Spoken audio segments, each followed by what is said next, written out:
मैं एक होम्योपैथी विशेषज्ञ हूँ और आज बात करने जा रही हूँ बार बार पेशाब आने की समस्या, जो बहुत आम होने लगी है। चूँकि बार बार पेशाब आने की जो समस्या होती है महिलाओं और पुरुषों दोनों में हो सकती है और दोनों में कुछ अलग अलग कारणों से भी हो सकती है, कुछ कॉमन कारणों से भी हो सकती है। तो आज मैं यह बात करूंगी कि महिलाओं में क्यों होता है बार बार पेशाब होने की प्रवृत्ति, पुरुषों में क्यों होता है। लेकिन उससे पहले मैं यह जरूर बताना चाह रही हूँ कि महिला और पुरुष दोनों में बहुत कुछ समस्याएं कॉमन हो सकती हैं। इस मामले में कि बार बार आपको पेशाब हो रही है तो हो सकता है आपके किडनी में स्टोन हो सकता है आपको शुगर हो। और जब भी आप किसी डॉक्टर से मिलते हैं इस समस्या को लेकर तो उनकी प्रथम जो पहला क्वेश्चन होता है वह यह होता है कि कहीं आपको शुगर की बीमारी तो नहीं है, आप डायबिटिक तो नहीं है। जो कि डायबिटीज होने के बाद महिलाओं व पुरुषों दोनों में यह कॉमन समस्या होती है, बार बार यूरिन के लिए जाना पड़ता है, यूरिन पास करने के लिए। चूँकि इस तरह के यूरिन पास रात्रि के समय बहुत ज़्यादा होता है।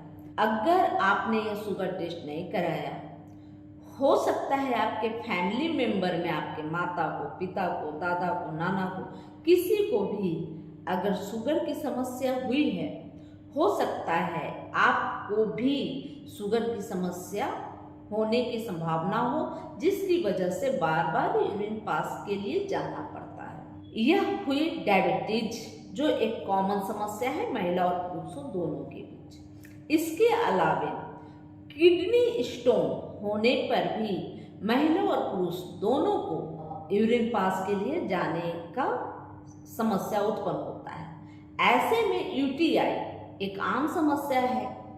यूटीआई होने पर भी महिला और पुरुष दोनों को होता है, लेकिन यूटीआई की पहचान यह होती है कि यूटीआई का जब आपको दौरा पड़ता है पेशाब बार बार जाने का, तो यह कुछ समय ज़्यादा हो जाता है। मतलब आपको जब यूटीआई का जब आक्रमण आपके ऊपर होता है, यानी इन्फेक्शन होता है, उस क्रम में ही बार बार जाना पड़ता है। जब आप स्वस्थ हो जाते हैं तो यह समस्या नहीं रहती।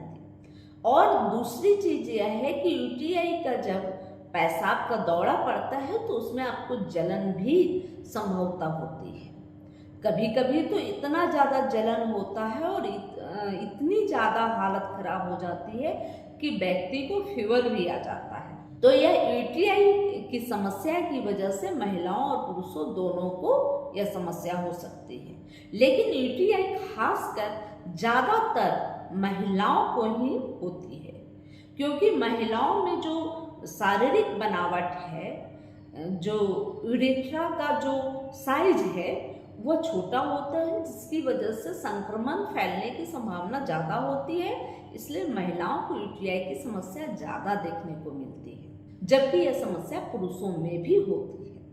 और दोनों में यह कॉमन होती है कि उसकी वजह से आपको बार बार पेशाब जाने की संभावना बनी रहती है। इसके अलावा आपके जो ब्लैडर है, जो यूरिनरी ब्लैडर, उसकी मांसपेशियां अगर कमजोर हो जाए, उनके नर्व कमजोर हो जाए, तो ऐसी स्थिति में भी आपको बहुत ज़्यादा पेशाब जाने की संभावना बनी रहती है। लेकिन ऐसे स्थिति में आपको ऐसा होगा कि जब आपके जो यूरिन ब्लैडर हैं उसके अंदर आपको थोड़ा सा भी पेशाब जमा होता है तो आपके मस्तिष्क को यह संदेश जाता है कि आपका जो यूरिन ब्लैडर है वो पूरा भरा हुआ है। जबकि यूरिन ब्लैडर को भरने के लिए 1 लीटर का स्पेस होता है और तब संदेश जाता है। लेकिन जब आपके जो यूरिन ब्लैडर हैं, जो उसमें ऐसी स्थिति आ जाती है नर्वस प्रॉब्लम की वजह से कि आप या मांसपेशियां उनकी कमजोर होती है तो टप टप चूते रहते हैं, इस तरह की स्थिति बनती है। जब नर्वस सिस्टम में गड़बड़ी होती है तो आपको गलत इन्फॉर्मेशन देता है। अगर थोड़ा भी उसमें यूरिन जमा होता है तो आपके मस्तिष्क को गलत संदेश जाता है कि पूरा भरा हुआ है। लेकिन जब आप यूरिन पास करते हैं और थोड़ा सा बैठते हैं, फिर आपको महसूस होता है कि फिर मुझे यूरिन पास के लिए जाना है, और थोड़ा थोड़ा करके कई बार आपको जाना पड़ता है। तो यह स्थिति होती है तब जब आपके जो यूरिन ब्लैडर हैं उसकी जो नसें हैं, जो सिराएं हैं, वो कमजोर हो जाती है और गलत संदेश मस्तिष्क को भेजती रहती है। मांसपेशियों में भी कमजोरी आ जाती है उनके ब्लैडर में, तो यूरिन जो है रिश्ता रहता है, टप टप निकलता ही रहता है।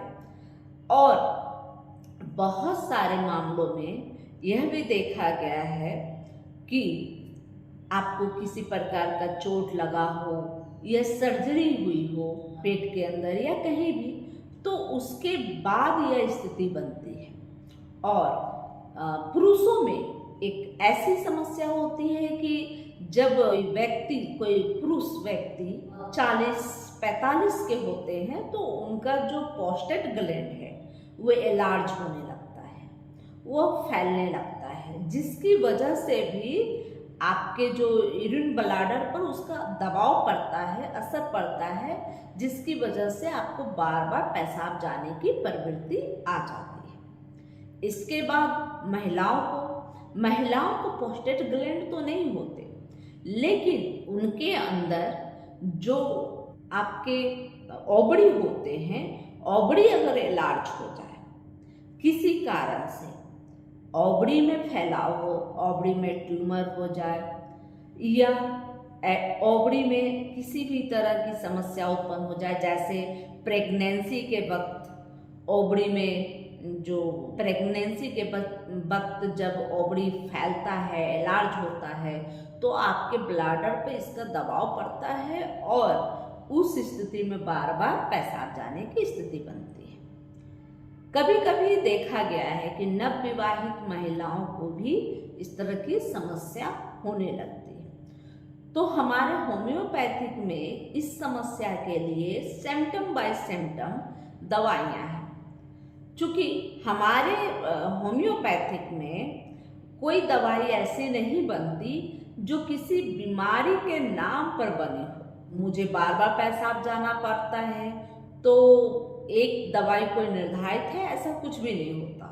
सभी दवाइयाँ सभी बीमारियों में काम करती है, बस उसके लक्षण मिलाए जाते हैं। दवा के लक्षण और आपके जो बीमारी की जो समस्या है, जो लक्षण है, वो दोनों को मिलाकर ही दवा का चयन होता है।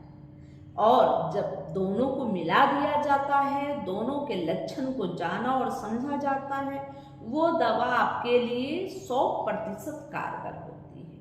पहली खुराक से ही आपको असर दिखाना शुरू कर देती है और आपको ठीक कर देती है। इसलिए कोई ऐसी दवा नहीं कि आपको दवा बता दी जाए और आप अपना ट्रीटमेंट करें। सब कुछ निर्धारित होती है दवा और आपकी समस्या।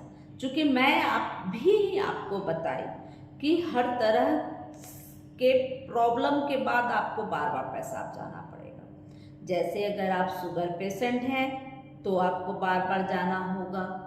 तो आपको यह देखना है कि आप शुगर बढ़ा है, शुगर शरीर में तो जम नहीं सकता है, तो पेशाब के माध्यम से निकलता है। वैसी स्थिति में बस यह देखना होता है कि आप बहुत ज़्यादा पेशाब जाने के बाद दुर्बल, कमज़ोर तो नहीं हो रहे हैं, थकावट तो महसूस नहीं कर रहे हैं। तो ऐसी स्थिति में आपको शुगर कम करने की दवा होम्योपैथिक के द्वारा देनी पड़ती है। क्योंकि एलोपैथिक में शुगर की जो भी दवाइयाँ ली जाती है उससे बहुत ज़्यादा यूरिन पास होने लगता है, क्योंकि शुगर को बाहर शरीर से निकाला जाता है। उसी तरह से हाई ब्लड प्रेशर की जो दवाइयाँ चलती है तो उसके बाद भी आपको ब्लड प्रेशर कंट्रोल करने के लिए ऐसी जो दवाइयाँ होती है वो दवाइयाँ बहुत ज़्यादा यूरिन डिस्चार्ज करवाता है। तो इन सब चीज़ों के लिए अलग अलग दवाइयाँ बनी होती है जो आपके होम्योपैथ जो डॉक्टर होंगे उन्हें आप अपनी समस्या बताइए, वो आपके लिए एक अच्छी दवा निर्धारित करेंगे और आप जल्द ही आशा है कि ठीक हो जाएंगे।